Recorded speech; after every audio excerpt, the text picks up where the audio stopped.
அனைவருக்கும் வணக்கம். எதிர்நீச்சல் தொடர்கிறது சீரியலில் இன்றைக்கி எபிசோடில் என்ன நடக்குதுன்னு தான் இந்த வீடியோவில் பார்க்க போகிறோம். ஈஸ்வரி குணமாக இருக்கிறத இது வரைக்கும் ரகசியமாக வச்சுட்டு இருந்த விசாலாட்சி அந்த உண்மையை ஆதி குணசேகரன் கிட்ட சொன்னதும் அதிர்ச்சி ஆகுறாரு. தனக்கு எதிராக சாட்சி சொல்ல யாரும் இல்லைன்னு நினச்சிட்டு இருந்த அவர் இப்போ குழப்பத்தில் இருக்கிறாரு. விசாலாட்சி நேராக அவகிட்ட பேசும்போது ஈஸ்வரிக்கு ஏதாவது நடந்தால் நான் சும்மா இருக்க மாட்டேன் அப்படின்னு சொல்லி எச்சரிக்கிறாங்க. இதனால் ஆதி குணசேகரன் அமைதியாக யோசிக்க ஆரம்பிக்கிறாரு. இன்னொரு பக்கம் ஹாஸ்பிட்டலில் தர்ஷன், ஜனனி, தர்ஷினி எல்லாரும் ஒரே முடிவில் இருக்காங்க. ஈஸ்வரி குணமாயி வந்ததும் ஆதி குணசேகரனுக்கு தண்டனை வாங்கி கொடுக்கணும் அப்படின்னு சொல்லி உறுதியாக இருக்கிறாங்க. தான் அம்மாவுக்கு நடந்ததை நினச்சி தர்ஷன் ரொம்பவே மனவேதனைப்படுறாரு.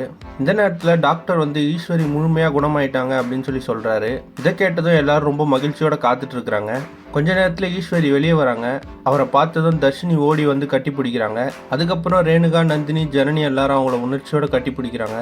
சக்தியும் அவங்களோட காலில் விழுந்து அழுகுறாரு. இந்த சந்தோஷமான தருணம் எல்லாருக்குமே நிம்மதியை கொடுத்துச்சு. ஆனால் இனி என்ன நடக்க போகுது அப்படின்றது ஒரு கேள்வியாக இருக்குது. ஈஸ்வரி சாட்சி சொல்வாரா, இல்லை இந்த நிலைமையை மாற்ற ஆதி குணசேகரன் முயற்சி பண்ணுவாரா அப்படின்றத அடுத்தடுத்த எபிசோடில் பார்த்து தெரிஞ்சுக்கலாம். இந்த மாதிரி எதிர்நீச்சல் தொடர்கிறது சீரியல் அப்டேட்ஸ்க்கு நம்ம சேனலை சப்ஸ்கிரைப் பண்ணுங்கள். ஃப்ரெண்ட்ஸ் அண்ட் ஃபேமிலிக்கு ஷேர் பண்ணுங்கள்.